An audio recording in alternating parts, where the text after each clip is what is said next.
everybody, and welcome back to Model Works Canada. We're back in Ed's shop today. As you can see, this is definitely not my little cubby hole.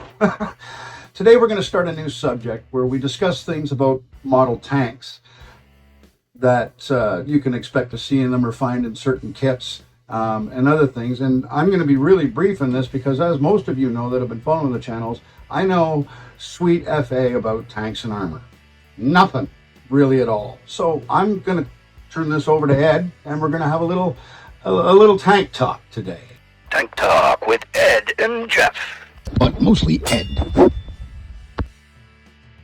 Hi, everybody. What I'm going to focus on today is for people that haven't really built a lot of tanks or anything else and you want to get into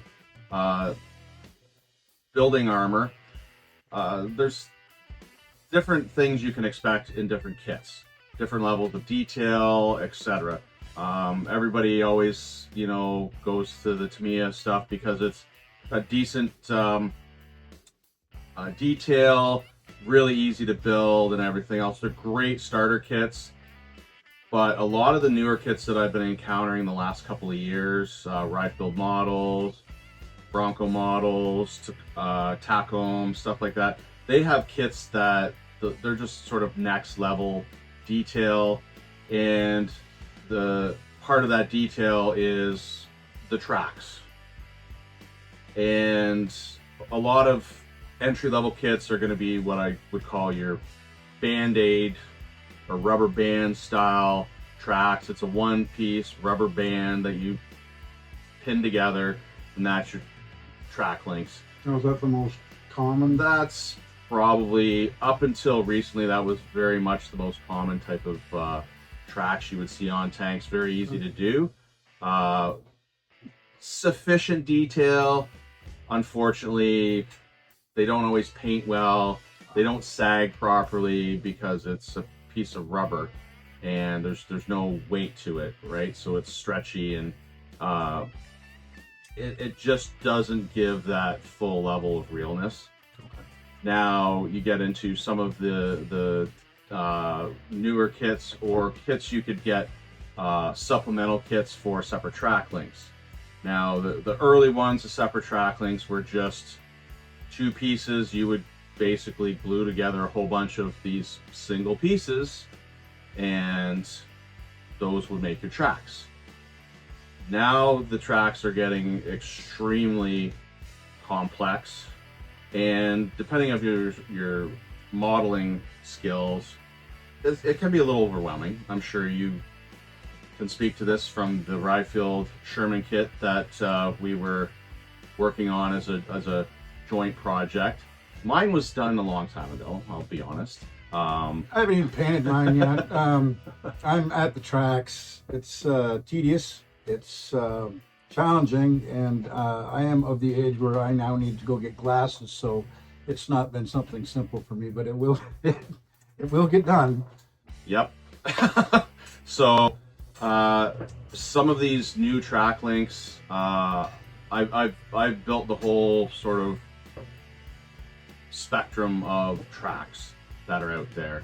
I've built the single piece tracks that are plastic, single pieces. I have the multi-link tracks where with that Sherman it was 4 different pieces made up one single track. But the end result is next level. The tracks move, the tracks sag as they should.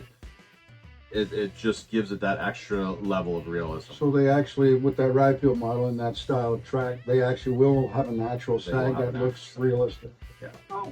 Another one that gives you your ultimate level of track sag is I did a trumpeter kit, and I got the aftermarket metal tracks. Ooh. And they actually have little brass pins that each individual track gets, and you pin them together and just put just the tiniest little drop of super glue on the end of that pin to hold it in, and those tracks sag like real metal tracks because they are metal tracks. That's cool. Yeah, it's really cool. So that's the kind of thing I'm just touching on. Is there's a lot of different options for the track links. And a lot of the newer ones, they are meant to flex and everything else so that they're not glued solid. They do move. Looks really cool, really tedious to build, and you need to be very, very careful when you're putting them together because you can break them so easily or lose pieces and so on. Working on a Panzer III right now from Panzer III Elf A from Bronco Models, and they have tiny pins that go in either side of the tracks to hold them, and they flex and everything else. The detail is next level. The guide horns actually have the cutouts the way they should and everything else, but you've got to go along with little pin vise, and some of the holes need to be cleaned up a little bit and everything else for these pins that are absolutely tiny. And so it's challenging, but that's part of the reason we do what we do. We don't do it because it's easy. We do it for the end product. For the challenge. Yes. Right. It's like we say, don't forget to challenge yourself. Well, that is one definite way to challenge yourself, by having to do everything with your mad scientist glasses on and little teeny tiny tweezers and playing within millimeters. Maybe in the future, Ed will make a video for us on maybe how to do some of these tracks and put them together, so you can maybe see before you get into it just how tedious this can be. I did have one question with the metal tank treads or tracks. They're no problem to paint. You don't have to soak them in anything first to get the paint to adhere, or no, just use a primer in your normal painting. Yep, normal painting. Yep. Okay. And the advantage with those is if you want, you can save the painting where normally the tracks you end up with sort of a polished metal for where the metal portion of the tracks contact the ground and that. Yeah, similar to an excavator. Yeah, you can actually just take sandpaper to them and actually scuff them up so you're seeing the bare metal tracks. That's beautiful. Yeah. Tank Talk with Ed and Jeff. But mostly Ed. And that'll about do it for our first episode of Tank Talk with mostly Ed. Did you change your shirt or something? Where'd my shirt go? Oh, wait. It's been 2 weeks since we filmed that.